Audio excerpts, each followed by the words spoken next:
Hey there YouTube, welcome to the HTC One review with Techn010gix. We'll be conducting this review in three main parts: the build, the software, and then the hardware. Starting off with the build. This HTC One has a very nice build. It feels very sturdy in the hand, doesn't feel like it would break very easily, and it does not. This phone does not disappoint in its build. It's very aesthetic, it's very thin.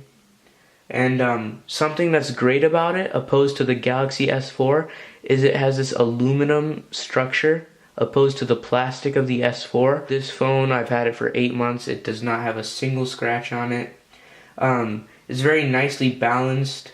It feels like weightless in your hand. In fact, it's only 5 ounces. On the front, you have two massive speakers on both ends of the phone, right here along the bottom bar and right here along the top. HTC calls these boom sound speakers, which is an appropriate name because these speakers are very loud compared to speakers on other phones, and they're very clear. They have great bass. I'm not really an audiophile, but these sound amazing compared to other phones. The phone screen is made with Gorilla Glass 2, which is virtually unscratchable.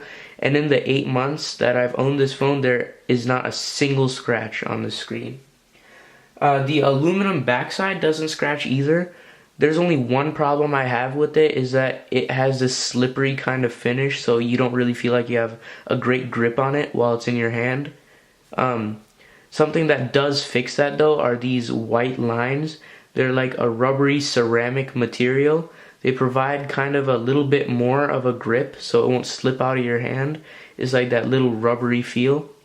HTC One markets the build of this phone as what they call zero gap structure.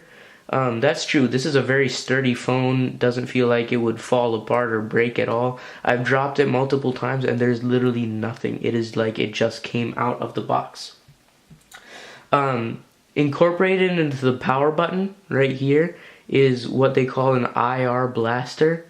You can control your TV or home theater equipment. It works like a remote. And also on the top is the standard 3.5mm audio jack. Along the side there is a volume control rocker, and on the bottom there is a micro USB port. It weighs only 5 ounces, as I mentioned before, very light, impressively light, and it has a 4.7-inch screen, not too big, not too small, not gigantic like the Galaxy Note 3. It feels very sizely in your hand, has a good shape, a good size. The length and the width of the phone are very proportional to make it comfortable. The back of the phone is slightly curved, so that feels more natural in your hand, matches to the curvature of your fingers. I will address the resolution of the screen later on in the review in the hardware section. Now we will be moving on to the software section of this review. This AT&T version that I have comes from Best Buy with Android 4.1 Jelly Bean, which is a little outdated because the current version is Android 4.4 KitKat, but you can upgrade it from the settings menu in the HTC version at least, or the AT&T version. And the HTC spin-off on Android is called HTC Sense 5. Not really many differences from stock Android, which is the original Google version, except for the graphical user interface. Not really any other differences. And the unlocked Google Play edition always ships with the latest version of stock Android, which means there's no carrier applications, no company Android spin-offs. It's the purest version of Android, essentially. It's also the most naked version of Android, as Android enthusiasts say, and it's very nice. I have stock Android installed on this, and it runs like a dream. On to the hardware specifications.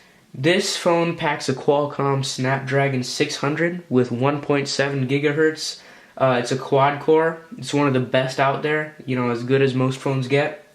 The screen has a very high pixel density, 468 pixels per inch to be exact. That's higher than the Galaxy S4. It has standard Bluetooth, internet, Wi-Fi capabilities, and 4G LTE network connectivity. That's the fastest wireless network out there currently. The 4.7-inch screen, as I mentioned before, has a 1080 by 1920 resolution, very sharp and crisp. That's as high as phones get right now. You know, it's very clear, very bright.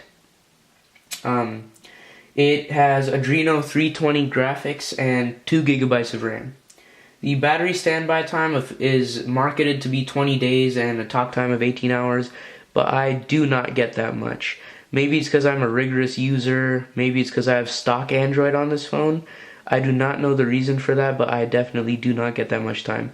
It's not that I don't get much, but I do not get as much of a great battery life as they market it to be. The rear camera is 4 megapixels, and it records full 1080p HD video. The front-facing camera is placed beside the top speaker right here, that little black dot. 2 megapixels, half the quality of the rear camera. There's only one thing that I don't like about these cameras, is that the zoom isn't that great. After about 3 times zoom, the picture gets very grainy. It starts to look unclear, not sharp, not crisp.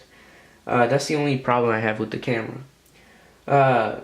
These phones come in 32 to 64 gigabyte models. This one is a 32 gigabyte, and I haven't even used half of it. It's very roomy. It's great.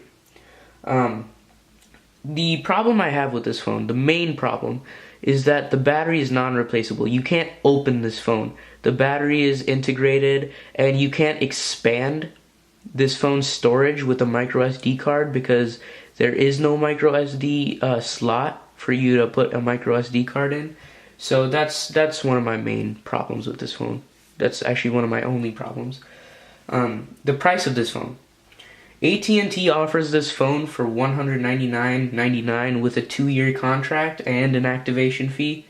AT&T's data plans start at 300 megabytes with unlimited talk and text for around $50 a month. Not too bad, definitely. So, you might be thinking, is it a no or a go for this phone? It is definitely a go. This is a very well-rounded product, and overall great. I mean, I do not have many problems with this phone. It has a great build, great software, comes with, the best Android. The hardware is amazing. Better than most phones out there, definitely. In fact, in my opinion, better than all phones out there. There's mountains of pros, only a couple cons. Well, thank you. I hope you enjoyed this HTC One review. Subscribe to this channel and like this video. Thank you very much.